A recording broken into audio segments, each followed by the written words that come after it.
हे hello everyone. तो basically ये कोई भी ब्लॉग नहीं है, ये बस एक वीडियो है ये बताने के लिए कि मैं लास्ट 21 डेज से इनएक्टिव क्यों थी। गाइस, मेरे घर में मिसहैपनिंग हो गई थी। मेरी बड़ी मम्मा हैं, वो जा चुके हैं। तो बेसिकली मैं अपने घर गई हुई थी, अपने घर से नानी के घर गई थी कार्तिक पूर्णिमा में। वहाँ पे मेला लगता है विट्ठल रुक्मणी मंदिर में, तो वहाँ पे हमें प्रसाद वगैरह चढ़ानी होती है। वो सारी चीज़ करके हम नेक्स्ट डे अपने घर शाम में रात में 8 बजे समथिंग हम जाने वाले थे। 7 बजे मेरे पास कॉल आता है मेरे भाई का कि बड़ी मम्मी नहीं है। आई वॉज लाइक कि मैंने कल ही बात की है, सुबह भी बात की है, कैसे हो सकता है। वो तो ठीक थे, कोई तबीयत खराब नहीं, कुछ नहीं। बोलते हैं नहीं दीदी मैं ऐसा मजाक क्यों करूँगा, सच में आप जल्दी घर आ जाओ। मैं घर गई, तब तक सब हो चुका था। आई मीन उन्हें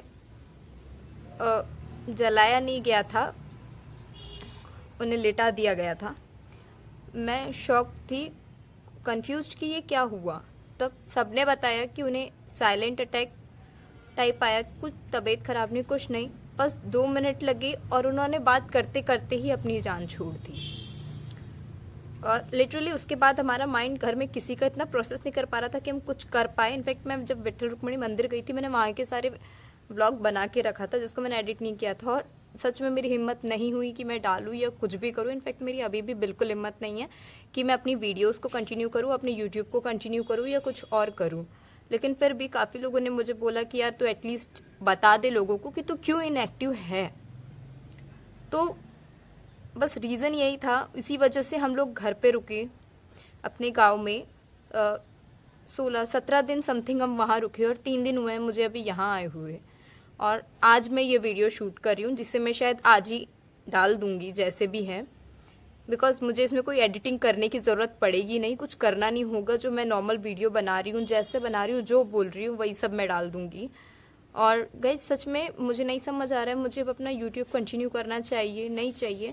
आई नो किसी के जाने से लाइफ नहीं रुकती है, पर जो एक बहुत बड़ा आपकी लाइफ का जो हिस्सा होता है ना, वो छूट जाता है, और उसके छूट जाने से इतना ज़्यादा इफेक्ट पड़ता है। मैंने कभी सोचा नहीं था कि सच में किसी के जाने से इतना इफेक्ट पड़ सकता है। माइंड प्रोसेस नहीं कर रहा है, चीज़ें भूल रही हूँ, कुछ चीज़ें मैं करती हूँ मुझे याद नहीं रहता है, कई चीज़ें मेरे समझ नहीं आती है। और इनफैक्ट इतने दिनों बाद मैं यहाँ आ रही हूँ तो मुझे यहाँ पे सब कुछ अजीब लग रहा है, मन नहीं लग रहा है कहीं भी। शांत बैठे रहो थोड़ी देर तो बस उनकी याद आ जाती है, कई मोमेंट्स याद आ जाते हैं, हर छोटी छोटी चीज़ों में उनकी याद आ जाना, उनकी चीज़ों को देखकर याद आना। मतलब आई नो ये इतना ईजी नहीं होगा कि हम लोग मूव ऑन कर पाए, और इतने जल्दी मूव ऑन उनकी इस चीज़ से तो हम नहीं कर पाएंगे, बिकॉज गाइज वो 67 ईयर्स के थे। लेकिन अगर हो सका तो मैं यहाँ की उनकी फ़ोटो डालूंगी। यार आप उनको देख के जज नहीं कर सकते थे कि उन्हें ऐसा कुछ हो जाएगा।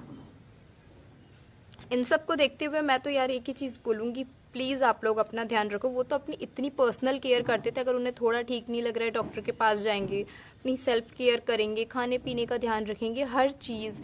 पूजा में इतना बिलीव करते थे, वो शिव भक्त थे, इतने ज़्यादा पूजा पाठ हर चीज़ करते थे। शायद इसीलिए उनकी मुक्ति इतनी अच्छी हुई। लेकिन ठीक है गाइज, उनकी मुक्ति अच्छी हुई वहाँ तक हम समझ रहे, लेकिन जो हमारी फैमिली पे अब बीत रही है ना, उसको हम सिर्फ उनकी मुक्ति अच्छी हुई ये सब सोच के नहीं टाल सकते।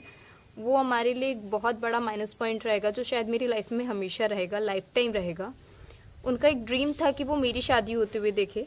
मेरी कोई एज नहीं है और ना उनकी एज थी, और ना हम में से किसी ने सोचा था कि मेरी शादी या कुछ भी होने से पहले वो हमें छोड़ के चले जाएंगे।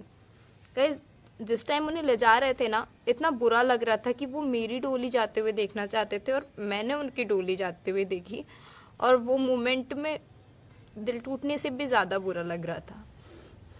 जिस टाइम मैंने अपने भाइयों की कमर कसी, मैं जानती हूँ मेरे को कैसा फील हो रहा था।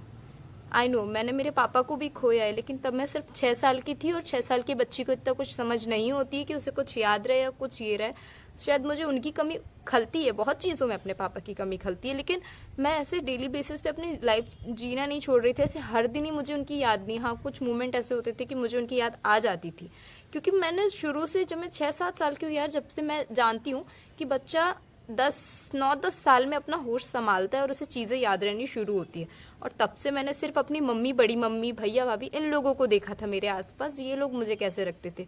और सच में मेरी मम्मी तो मुझसे प्यार करती, लेकिन मेरी बड़ी मम्मी एक ऐसी शख्स थी जिन्हें मुझे कभी डांटा नहीं, कभी किसी चीज़ के लिए रोका नहीं, मेरी हर जिद पूरी की।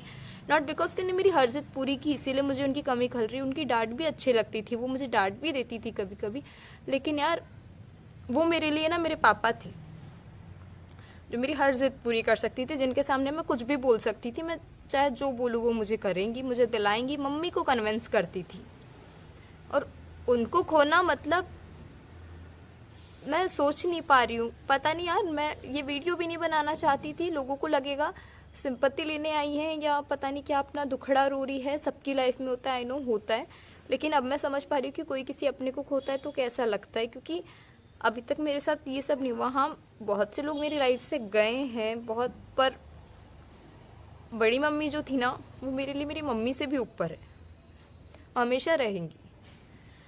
तो इनफैक्ट मैं जब YouTube बनाना स्टार्ट की ना, मम्मी मुझे कई बार बोल देती थी कि बेटा देख संभल के, लोग क्या कहेंगे, लोग क्या नहीं कहेंगे।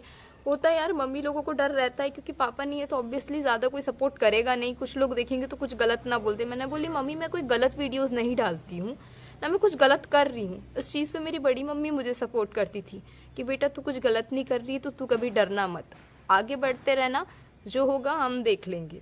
इनफैक्ट वो मेरे व्लॉग्स जो आते थे, वो मेरे एक ही व्लॉग को दिन में 2-2 3-3 बार लगा दो। वो टीवी उन्होंने स्पेशली स्मार्ट टीवी मंगवाई जस्ट बिकॉज कि उन्हें उनकी शिव पुराण देखनी होती थी, भागवत देखनी होती थी, उनके सीरियल्स रहते थे, रामायण महाभारत, और इसके अलावा वो सिर्फ मेरा ब्लॉग देखती थी। अब ये है कि अगर मैं बनाती भी हूँ तो कौन देखेगा यार।